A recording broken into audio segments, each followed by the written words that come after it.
नमस्कार. बायोलॉजीच्या व्हिडिओमध्ये आपलं स्वागत आहे. आपण सर्क्युलेटरी सिस्टीम याच्यामधील ब्लड फॅक्टर्समध्ये ब्लड म्हणजे कंपोजिशन ऑफ ब्लडमध्ये कंपोजिशन ऑफ प्लाझ्मा, त्यानंतर ब्लड कार्पुस्कल्समध्ये इरिथ्रोसाइट्स, आरबीसीज, ल्युकोसाइट, डब्ल्यूबीसीज आणि थ्रोम्बोसाइट, ब्लड प्लेटलेट्स, हे ब्लड कार्पुस्कल्स किंवा ब्लड फॅक्टर्स पाहिले. त्यानंतरचा जो भाग पाहिला तो कोॲग्युलेशन ऑफ ब्लड किंवा clotting of blood, factors affect different factors and how the reaction occurs after the injury, the coagulation of blood is studied. त्यानंतरचा पुढचा पार्ट आहे म्हणजे ब्लड झाल्यानंतर दुसरा भाग आहे हार्ट आणि तिसरा भाग आहे की ब्लड व्हेसल्स. तर आता दुसरा भाग आपण पाहूया, हार्ट. तर आज आपण जो पाहतोय टॉपिक तो हार्ट. आता हार्ट म्हणजे काय? It is the main pumping organ of the circulatory system मधनं ब्लड सर्क्युलेट करण्यासाठी कारणीभूत ठरणारा पंप जो आहे की पंप जसं पाणी सर्क्युलेट करण्याचं काम करतो, पुढे ढकलण्यानं विहिरीतील पाणी बाहेर फेकण्याचं काम करतो, ते जे आहे ते काम हे कोण करतं? हार्ट करत असतं. म्हणून हार्टला आपण काय म्हणलेलं आहे? Heart is a pumping organ. It is a reddish brown in colour. त्याचा कलर कसा आहे? तर रेडिश ब्राऊन कलर आहे किंवा क्रिम्सन्स कलर आहे. हॉलो म्हणजे पोकळ. आतून कसं आहे? हृदय आपलं पोकळ आहे. मस्क्युलर ऑर्गन, स्नायूचा बनलेला आहे. A special type of muscles, cardiac muscles म्हणतो. त्या कार्डियक मसल्स पासून बनलेला आपला हार्ट आहे. हार्टची वॉल कशाची आहे? कार्डियक मसलची आहे.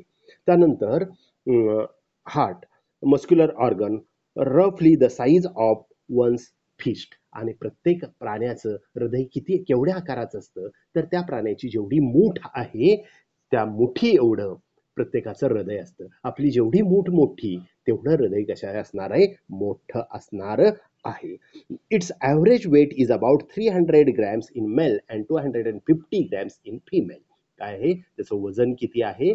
तर मेलमध्ये 300 ग्रॅम पर्यंतचं वजन भरतं. सरासरी सांगितलेलं आहे, ॲव्हरेज वेट सांगितलेलं आहे की 300 ग्रॅम पर्यंत असतं. आणि फिमेलमध्ये मात्र कसं असतं? 250 ग्रॅम्स असतं. It is conical shape and lies in मेडिएस्टियम.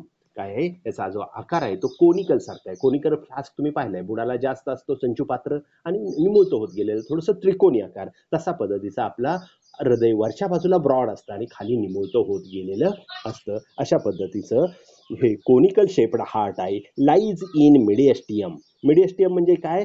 In between the two lungs. दोन लंगच्या मध्ये जी स्पेस आहे त्या पोकळीमध्ये आपलं हृदय आढळतं. तर त्या स्पेसला काय म्हणलेलं आहे? मेडिएस्टिनम नावाची स्पेस म्हटलेलं आहे. It is broader at upper end and conical at lower end. काय आहे? ब्रॉड आहे. कुठल्या साईडला ब्रॉड आहे? तर बेसला, अप्पर साईडला वरच्या भागामध्ये ब्रॉड आहे, त्याला आपण बेस म्हणतो. आणि खाली भाग आलेला तो निमुळता होत गेलेला कोनिकल ॲट लोअर एंड किंवा अपेक्स म्हणतो. The conical end is slightly tilt to left side and rest above the diaphragm. आणि थोडासा ट्विस्ट, लेफ्ट साईडला थोडासा ट्विस्ट झालेला आहे. बरोबर मधला खाच जी आपल्याला सरळ दिसत नाही, थोडीशी ट्विस्ट झालेली दिसते, एका बाजूला सरलेली दिसते. लेफ्ट साईडला टिल्ट झालेलं आपल्याला हृदय दिसतं. तर it is slightly tilted towards the left side and rest on the diaphragm. आणि आपण रेस्पिरेटरी सिस्टीम मध्ये पाहिलं की थोरॅसिक कॅव्हिटी आणि अब्डॉमिनल कॅव्हिटी आहे. थोरॅसिक कॅव्हिटी आणि अब्डॉमिनल कॅव्हिटी आहे. ह्या कॅव्हिटी मधली जी कॅव्हिटी आहे त्याच्यामध्ये काय आहे? आडवं पार्टिशन, हॉरिझॉन्टल पार्टिशन आहे. त्या पार्टिशनला आपण काय म्हणतो? डायफ्रॅम म्हणतो. रेस्पिरेशन मध्ये, ब्रीदिंग मध्ये त्याचा महत्वाचा रोल आहे की लंग्सवरचं प्रेशर कमी करणे आणि वाढवणे. त्यामुळे काय होतं? बाहेरची हवा आत येणे आणि आतली हवा बाहेर जाणे लंग्समध्ये, हे काम होण्यासाठी ही क्रिया त्या डायफ्रॅम करते. तर डायफ्रॅमवरती थोडंसं टेकलेल्या पोझिशनमध्ये आपल्याला हृदय पाहायला मिळतं. Heart is enclosed a membranous sac called as a pericardium. काय? हार्टवरती आच्छादन आहे, आवरण आहे. कशाचं आवरण आहे? तर त्या आवरणाला आपण काय म्हणतो? पेरिकार्डियम. पेरी म्हणजे पेरिफेरी आणि कार्डियम म्हणजे हार्ट. हार्टच्या सभोवती असणारं आच्छादन त्याला आपण काय म्हटलेलं आहे, पेरिकार्डियम. तसं ब्रेनच्या भोवती आहेत, ब्रेनला लॅटिनमध्ये सेरेब्रो म्हणतात, सेरेब्रो, आणि स्पायनल कॉर्डवरला स्पायनल कॉर्ड म्हणतात. सेरेब्रो स्पायनल पेरी म्हणजे पेरिफेरी, तिथंही काय आहे, आवरण आहे, आच्छादन आहे. तर त्या पोझिशनवरती कुठल्या ठिकाणी आहे त्याच्यावरून त्याचं नाव पडलेलं आहे. या ठिकाणी हार्टवरचं आच्छादन आहे म्हणून त्याला काय म्हटलेलं आहे, पेरिकार्डियम असं म्हटलेलं आहे. Pericardium is form of two main layers, the outer fibrous and inner serous pericardium. पेरिकार्डियमचे दोन स्तर पडतात. बाहेरचा स्तर आहे त्याला काय म्हटलेला आहे, फायब्रस असतो, फायबरनी बनलेला असतो म्हणून त्याला फायब्रस पेरिकार्डियम म्हणायचा. आतला जो स्तर आहे त्याला काय म्हटलेला आहे, आतल्या स्तराला आपण म्हणतो की सिरस पेरिकार्डियम. आता हे जे सिरस पेरिकार्डियम आहे आपण डायग्राम मध्ये पाहूया की हे वॉल, हार्टची वॉल कशा पद्धतीची आहे ही आपण पाहतोय. तर यामध्ये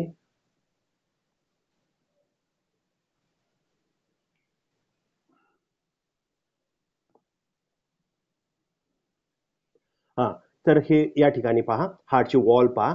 तर हे जे बाहेरच्या बाजूला पेरिकार्डियम आहे, वरती लेबल दिलेलं आहे पेरिकार्डियम, आणि वॉल ऑफ द हार्ट असे दोन भाग मेन दिलेले आहेत. तर पेरिकार्डियमचे पुन्हा सब प्रकार पडतात पहा. बाहेरचा जो रेडिश कलरचा जे फायबर लाईक स्ट्रक्चरनं दिसतंय त्याला काय म्हणतो आपण, फायब्रस पेरिकार्डियम असे म्हणतो. आणि आतला जो व्हाईट लाईन आहे त्याच्या आतला जो भाग आहे त्याला काय म्हटलेलं आहे, सिरस पेरिकार्डियम.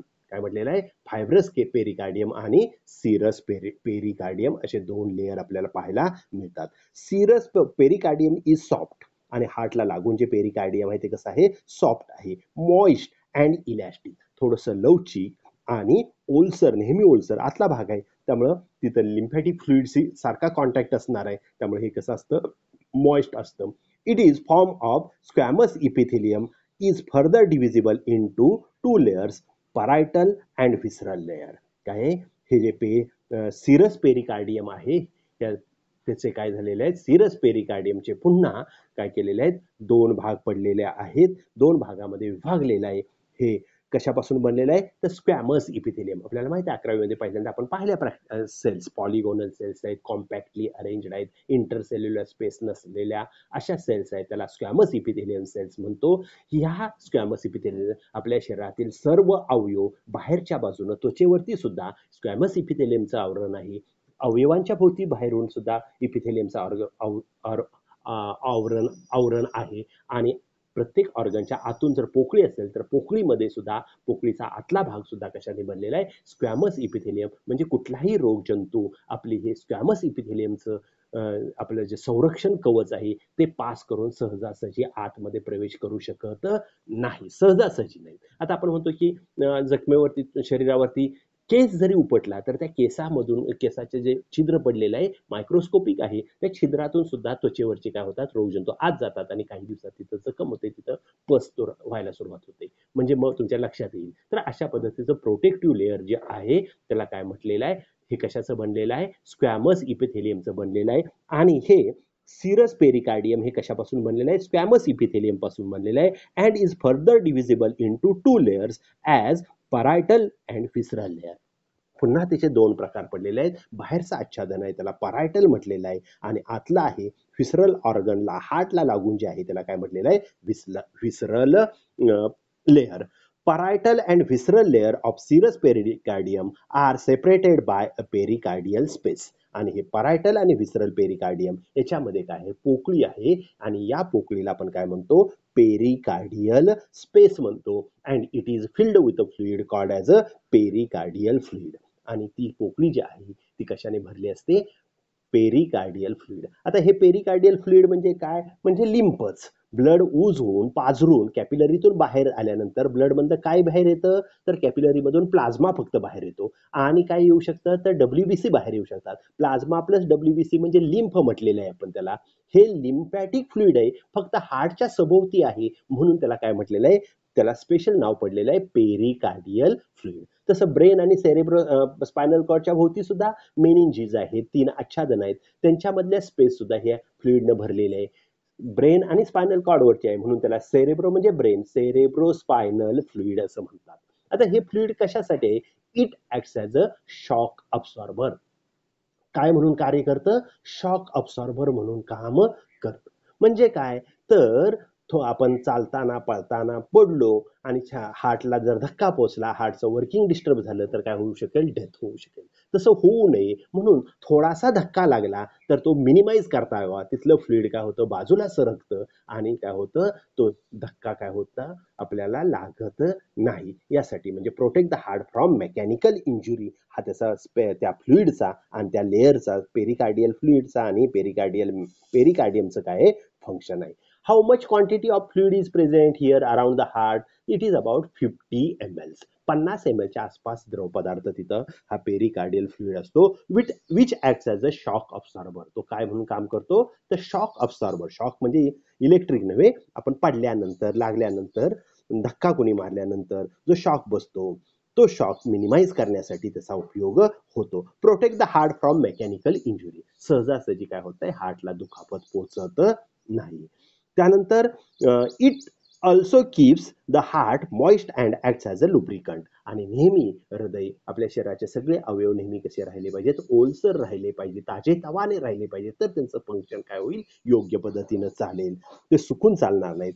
हे मॉइस्ट ठेवण्याचं काम कोण करतं? हे फ्लुइड करतं. And it acts as a lubricant. म्हणजे पेरिकार्डियमच्या आतलं जे हार्ट आहे, ह्या हार्टची जी मुवमेंट आहे सहजासहजी व्हावी, बाहेरच्याचा काही अडथळा त्याच्यावरती होऊ नये. Contraction and relaxation of heart, freely movement of the heart होण्यासाठी सुद्धा काय होतो? हे पेरिकार्डियल फ्लुइड लुब्रिकेट म्हणून काम करतं. जसं जॉईंट्सला लुब्रिकंट असतात, जॉईंट्समध्ये आपण पाहतो की द्रवपदार्थ असतो आणि तो लुब्रिकंट म्हणून काम करतो.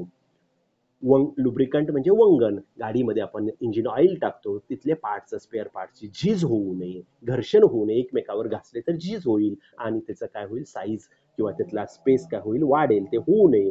त्याचं काम योग्य पद्धतीनं चालावं म्हणून हे काय आहे? हार्टचं योग्य पद्धतीनं काम चालण्यासाठी हे पेरिकार्डियल फ्लुइड काय आहे? लुब्रिकंट म्हणून काम करतं.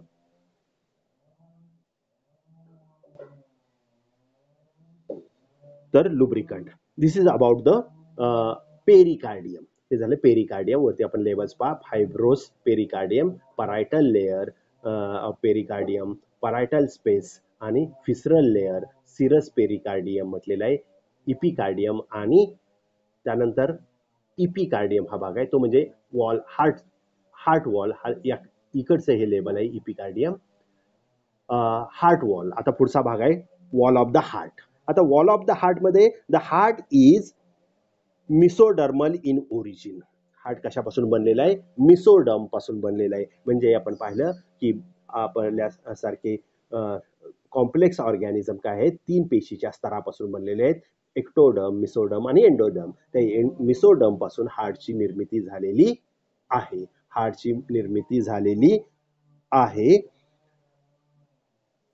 The heart is mesodermal in origin. Its wall is formed of 3 layers. आणि त्याचे वॉल काय झालेले? 3 layers पासून बनलेला आहे. Epicardium. Outer is the epicardium, middle is the myocardium and inner is the endocardium. काय आहे? हे जे 3 लेअर आहेत, सर्वात बाहेरचं आहे, तर खाली शेवटी लेबल केलेलं आहे ते हे जे आहे इपिकार्डियम. त्या डायग्राम मध्ये लेबल नाहीये. तर हार्टवरची जी वॉल आहे त्याची सर्वात बाहेरची जी वॉल आहे त्याला म्हटलेलं आहे, इथं लाईन मध्ये दिसते, जाड दिसते, पेरिकार्डियम झाल्यानंतर लागलेली जी आहे ती जे वॉल आहे त्याला काय म्हटलेलं आहे? इपिकार्डियम म्हटलेलं आहे. त्यानंतर इपिकार्डियम मधला जो स्तर आहे त्याला काय म्हटलेलं आहे? मायोकार्डियम. मायोकार्डियम म्हणजे मसल्स पासून बनलेला. आणि इनर इज द एंडोकार्डियम. आणि सर्वात आतला जो स्तर आहे हा पिंकिश कलरचा दाखवलेला आहे तो काय आहे? एंडोकार्डियम. इथं एंडोकार्डियम लेबल आहे. मधला हा जाड स्तर आहे हार्ट वॉलचा त्याला काय म्हटलेला आहे? मायोकार्डियम. हे कार्डियक मसल्स पासून बनलेला आहे. आणि सर्वात बाहेरचा हार्टवरचा जो स्तर आहे त्याला काय म्हटलेला आहे? जरा ब्राउनिश कलर, हे जो बँड दिसतोय त्याच्या शेजारचा जो आहे या ठिकाणी रेड डॉट दाखवलंय पहा.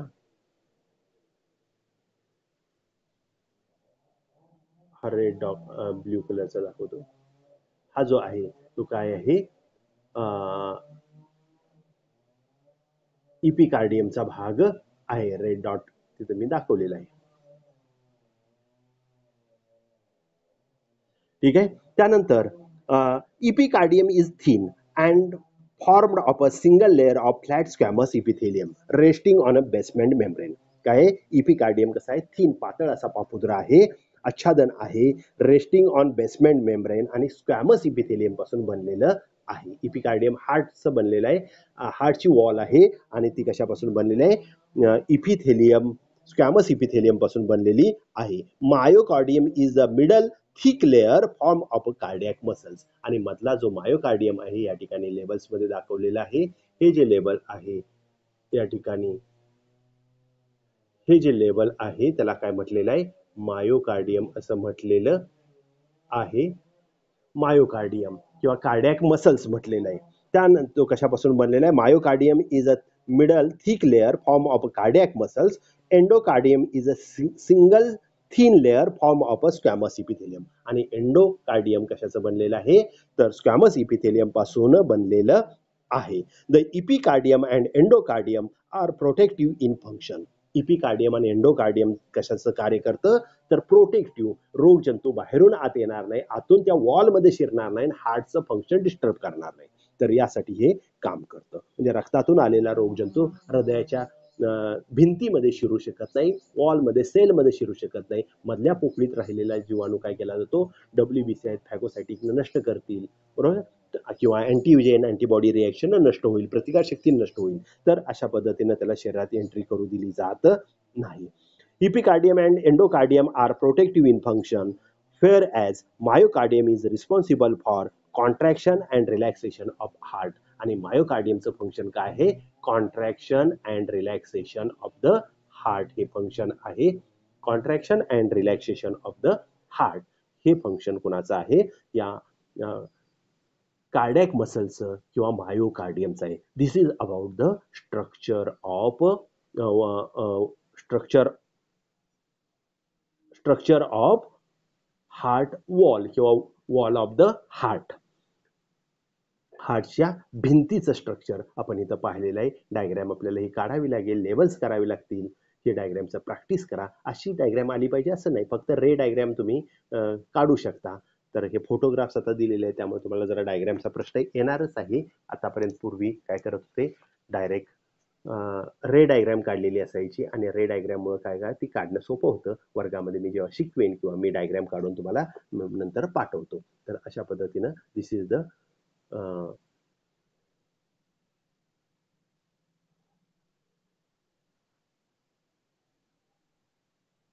दिस is the wall of the heart. त्यानंतर पुढचा पार्ट आहे, पाहूया आपण किती वेळ होतोय बघूया. झाला तर घेऊया पुढचा part. External structure of human heart. आता एक्सटर्नल स्ट्रक्चर ऑफ ह्युमन हार्टमध्ये ह्युमन हार्ट इज 4 चेंबर्ड. मानवाचं हृदय काय बनलेलं आहे? 4 कप्प्यांनी बनलेलं आहे. आपण क्लासिफिकेशन 11वी मध्ये पाहिलेलं आहे की पायसेसमध्ये 2 चेंबर्ड आहे, एम्फिबियामध्ये 3 चेंबर्ड आहे, त्यानंतर रेप्टिलियामध्ये इनकम्प्लिटली 4 चेंबर्ड आहे आणि एव्स आणि मॅमल्समध्ये कम्प्लिटली 4 चेंबर्ड हार्ट आहे. मानवाचं हृदय हे सुद्धा कशाने? 4 कप्प्यांनी बनलेलं आहे. The 2 superior chamber are called as a atria or auricle. आणि वरचे जे 2 चेंबर आहेत, कप्पे जे आहेत, त्या कप्प्यांना आपण काय म्हणतो? ॲट्रिया म्हणतो किंवा ऑरिकल म्हणतो. And inferior 2 are called as a ventricles. आणि खालचे जे 2 चेंबर्स आहेत त्या चेंबर्सना आपण काय म्हणतो?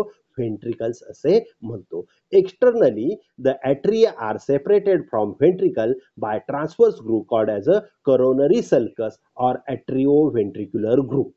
पहा, हा शब्द लक्षात ठेवायला सोपा आहे. ॲट्रिओ म्हणजे ॲट्रिया, व्हेंट्रिक्युलर म्हणजे व्हेंट्रिकल, ॲट्रिओ व्हेंट्रिक्युलर ग्रुप म्हणजे ॲट्रियाच्या आणि ऑरिकल आणि व्हेंट्रिकल ह्याच्या दोन्हीच्या मध्ये जी खाच दिसते, बाहेरून लाईन दिसते, त्या लाईनला डिप्रेशन असलेली जी लाईन दिसते त्याला म्हटलेलं आहे ॲट्रिओ व्हेंट्रिक्युलर ग्रुप किंवा त्याला दुसरं नाव म्हटलेलं आहे करोनरी सल्कस. म्हणजे पहा, 2 भावंडांच्या मध्ये घर बांधताना भिंत, कॉमन भिंत असेल तर ती दोघांची असते, बरोबर आहे का नाही? ही भिंत कोणाची? दोघांचं नाव घेऊन सांगा पाहिजे, ह्या दोघांची भिंत आहे, बरोबर आहे का नाही? तशा पद्धतीनं the 2 ventricles are externally separated from each other by 2 grooves, the anterior and posterior interior ventricular sulci.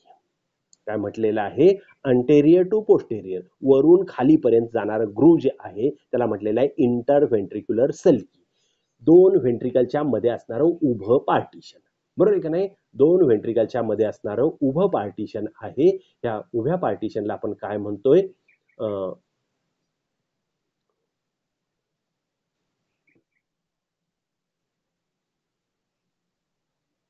उभ्या पार्टिशनला आपण काय म्हणतोय, की समजा हे हृदय जे आपलं आहे, हे हृदय जर असं असेल, की जर बाहेरून पाहिलं, रफली आता बोटानेच डायग्राम काढतोय त्यामुळे थोडीशी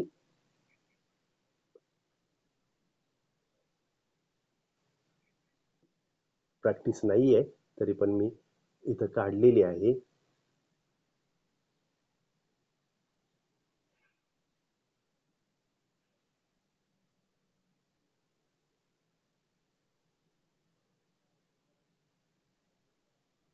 रफली डायग्राम काढतोय हार्टची. अशा पद्धतीनं या ठिकाणी सुपेरियर व्हेना केव्हा, इन्फेरियर व्हेना केव्हा, बरोबर आहे? या ठिकाणी पल्मोनरी व्हेन जे असतात दोन येतात, त्या सेपरेट दोन असतात आणि एकत्र येऊन उघडतात. अशा पद्धतीचं हे हृदय आपलं आहे. तर हे जे वरचे चेंबर्स आहेत त्याला आपण काय म्हणूया? ॲट्रिया किंवा ऑरिकल म्हणतो. आणि खालचे जे चेंबर्स आहेत त्याला काय म्हटलेलं आहे? फेंट्री फेंट्रिकल्स म्हटलेलं आहे. फेंट्रिकल्स म्हटलेलं आहे. तर हे जे हृदय आहे, हे हृदय आपण चार कप्प्यांनी बनलेलं आहे. वरचे जे दोन कप्पे आहेत त्यांना काय म्हटलेलं आहे? ऑरिकल म्हटलेलं आहे. आणि खालचे दोन चेंबर्स आहेत त्यांना काय म्हटलेलं आहे? फेंट्रिकल्स म्हटलेलं आहे. फेंट्रिकल्स म्हटलेलं आहे. ऑरिकल आणि व्हेंट्रिकलच्या मध्ये ॲट्रिओ व्हेंट्रिक्युलर ग्रू आहे. दोन व्हेंट्रिकलच्या मध्ये जे उभा ग्रू आहे त्याला इंटर व्हेंट्रिक्युलर सल्की म्हटलेलं आहे. Coronary artery and coronary vein runs through the sulci. आणि ह्यामधल्या खाचेतून काय केलेलं असतं? डिप्रेशन आहे, खाच आहे, त्या खाचेतून काय झालेलं आहे? व्हेंट्रिकलला किंवा हार्टच्या वॉलला ब्लड सप्लाय करणाऱ्या किंवा हार्टच्या वॉलकडून ब्लड घेऊन येणाऱ्या ज्या ब्लड घेऊन येणारे ज्या व्हेन्स आहेत त्या व्हेन्सला करोनरी आर्टरी सप्लाय करणारी आणि कलेक्ट करणारीला करोनरी व्हेन म्हणतो. Pulmonary trunk arising from the right ventricle and aorta from the left ventricle are present on anterior surface of the heart. आणि करोनरी ट्रंक, पल्मोनरी ट्रंक जी आहे, लंग्सला जाणारी pulmonary trunk इथं दाखवलेली आहे मी लेफ्ट साईडला, ही जी दाखवली, ही जी दाखवली त्याला पल्मोनरी ट्रंक म्हटलेलं आहे. ही पल्मोनरी ट्रंक काय आहे आपल्याला पाहायला मिळते. Pulmonary trunk arising from the right ventricle कडून निघते and aorta from the left ventricle. आणि हा जो सॉरी हा जो वरती दाखवलेला आहे तो अवोर्टा झाला. आणि हे जे आहे, हे जे लेबल आहे, हे लेबल कशाचं आहे? पल्मोनरी ट्रंक आहे, लंग्सला जाणारी. कारण राईट इथे लेफ्ट साईडला काय आहे? लेफ्ट व्हेंट्रिकल पासून काय निघतो? अवोर्टा बाहेर पडतो. लेफ्ट साईडला डिऑक्सिजनेटेड ब्लड असतात, राईट साईडला काय असतं? ऑक्सिजनेटेड ब्लड असतं. माझ्या हाताची उजवी बाजू आणि डायग्राम मधली उजवी बाजू किंवा वहीवरची उजवी बाजू म्हणजे उजवी बाजू, डाव्या हाताची बाजू आणि वहीवरची डाव्या बाजू म्हणजे काय आहे? डावी बाजू. The heart of pulmonary trunk bifurcates into right and the left pulmonary arteries. आणि मग ही काय होते?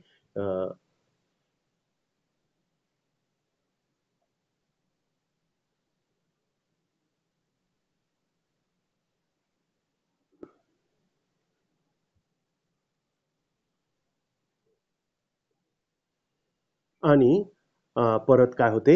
ही जी पल्मोनरी लेफ्ट अवोर्टा आहे, pulmonary trunk bifurcates into right and the left pulmonary artery. Aorta is divisible into three regions as ascending aorta, systemic arch, aortic arch, and descending aorta. Like the ligament arteriosum joins pulmonary trunk and aortic arch. It is remnant of the embryonic duct. आणि या ठिकाणी काय म्हटलेलं आहे की या ठिकाणी embryonic डक्टचं काय आहे?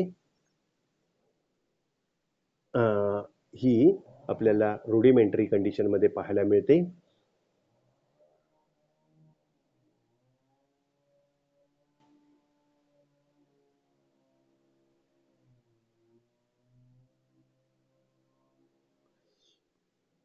ही डायग्रॅम आहे पहा हार्टची. डायग्रॅम तुम्ही एक्सपांड करून लिगामेंट आर्टेरियोसम इथं दाखवलेलं आहे पहा. दोन हे जोडलेले असतात. एम्ब्रियोनिक कंडिशनमध्ये भ्रूणावस्थेत असताना काय आहे, हे अशा पद्धतीने जोडलेले असते आणि नंतर अडल्टमध्ये नष्ट होते. The ligament आर्टेरियोसम joins pulmonary trunk pulmonary trunk and aortic arch. It is the remnant of the embryonic duct called as a ductus arteriosus. Giving aortic arch gives out three arteries: brachiocephalic artery, left common aortic, and left subclavian. The right atrium receives the superior and inferior vena cava. इथं निळ्या रंगाची वर दाखवलेली left साईडला जी दिसते level वरती आहे त्याला म्हटलेलं आहे सुपेरियर व्हेना केवा. ही हार्टच्या वरच्या भागातील ब्लड काय करते, कलेक्ट करून डिऑक्सिजनेटेड ब्लड कलेक्ट करून काय केलं जातं, हार्टकडे आणलं जातं. आणि खाली ज्या केले इन्फेरियर व्हेना किंवा पोस्ट केवल व्हेन म्हणतात, ही काय करते, हार्ट पासून खालील भागातील काय केलं जातं, अशुद्ध रक्त डिऑक्सिजनेटेड ब्लड गोळा करून आणलं जातं. अशुद्ध रक्त किंवा डिऑक्सिजनेटेड ब्लड डार्क कलरचं असतं, शिरेतून वाहतं. शिरा सुद्धा काहींच्या हिरव्या दिसतात, पानिळ्या दिसतात, तर ते डिऑक्सिजनेटेड ब्लड. आणि प्युअर ब्लड कसं असतं, ऑक्सिजनेटेड. आता प्युअर आणि इम्प्युअर असा शब्द म्हणत नाही, डिऑक्सिजनेटेड आणि ऑक्सिजनेटेड, पण तो त्याला समानार्थी शब्द आहे, प्युअर आणि इम्प्युअर ब्लड. अशुद्ध रक्त कुणाचंही नसतं, नेहमी ते ऑक्सिजन घेतला की शुद्ध होत असतं. Right atrium receives the superior and inferior vena किंवा along the dorsal surface. Pulmonary हा जो व्ह्यू आहे त्या व्ह्यूला म्हटलेला आहे व्हेंट्रल व्ह्यू म्हटलेला आहे, बरोबर आहे. म्हणजे आपल्या शरीरामध्ये आता हृदय आहे, कुठल्याही प्राण्याला ओपन केल्यानंतर जो वरून दिसेल ते म्हणजे व्हेंट्रल बाजू हार्टची आहे. कारण आपण ॲनिमल व्हर्टिब्रेट ॲनिमल काय करतो, व्हेंट्रल साईडनं ओपन करतो, डिसेक्ट करतो. हेच हृदय उलट करून पाहायचं झालं तर ते कसं दिसतं, pulmonary when open into the left atrium along the dorsal surface of the heart. तर अशा पद्धतीनं हे काय हार्टचं स्ट्रक्चर आहे. दुसरं जे आहे ते हे झालं ventral view of the heart. आणि मी रफली डायग्रॅम प्रॅक्टिस नाही आहे, मी ही टेक्निक नवनवीन मी आताच तुमच्या बरोबर शिकतोय, त्यामुळं थोडासा डायग्राम रफली असेल, पण तुम्हाला समजून आले असेल की हृदयाचे 4 कप्पे आहेत. तर हे जे हृदयाचं आपण पाहिलं ते काय आहे, डॉर्सल व्ह्यू ऑफ हार्ट झाला. हा आपण पाहूया आता की ventral view of the heart. तेच हृदयाचं उलट करून पाहिलं म्हणजे आपल्या पाठीच्या कण्याकडची बाजू जी आहे तिकडून जर पाहिलं तर कसं दिसेल, म्हणजे हृदय आपल्याला हातात उलट करून पाहावं लागेल. तर ही जे राईट साईड आहे ती उलटी जाते, म्हणून लेफ्टला जाते. लेफ्ट साईड कुठं होते, राईटला येते, त्यामुळे त्याची लेवल सुद्धा काय होतात, उलटी होतात. पहा, राईट ॲट्रियम आता हे आहे ह्या पोझिशनचं आहे, त्यामुळे ही राईट साईड राईटला, लेफ्ट साईड लेफ्टला आलेली आहे, आपल्या हाताच्या आलेली आहे, वहीच्या पुस्तकाच्या राईट आणि लेफ्टला आलेली आहे. तर यामध्ये आपल्याला लेबल्स दिसतात. पहा, काही भाग डॉर्सल व्ह्यू मधनं व्हेंट्रल व्ह्यू मधनं दिसत नाहीत, ते आपल्याला काय करावं लागतं, डॉर्सल व्ह्यू मध्ये पाहावे लागतात. आता ह्या डॉर्सल व्ह्यू मध्ये पहा, वरती लेफ्ट कॉमन कॅरोटिड आर्टरी, बरोबर आहे, त्यानंतर ब्रॅक्युअल आर्टरी आणि लेफ्ट सबक्लेव्हियल आर्टरी. ह्यो जो अवोर्टा आहे, खाली इथं दाखवलेला लेबल अवोर्टा, बरोबर आहे की नाही, हे जे आहे त्याला काय म्हटलेलं आहे, अवोर्टा म्हटलेलं आहे. तर अवोर्टाच्या पुढं अवोर्टाचे पुन्हा 2 भाग पडतात आणि 2 भाग पडून काय होतं, 2 भाग पडून काय होतं, एक व्हेंट्रल साईडला जातो, एक डॉर्सल साईडला जातो. आणि ते जाण्यापूर्वीच काय झालेलं आहे, त्याचे 3 ब्लड व्हेसल्स बाहेर पडलेले आहेत. त्या 3 ब्लड व्हेसल्स म्हणजे left coronary aortic carotid artery, brachiocephalic artery आणि काय आहे, ब्रॅकिओसिफॅलिक आर्टरी. आणि विरुद्ध बाजूला जी आहे ती आपण पाहतो की ती बाजू जी आहे त्या बाजूला आपण म्हटलेलं आहे, त्याला म्हटलेलं आहे लेफ्ट सबक्लेव्हियल आर्टरी म्हटलेलं आहे. तसंच डायग्राम मध्ये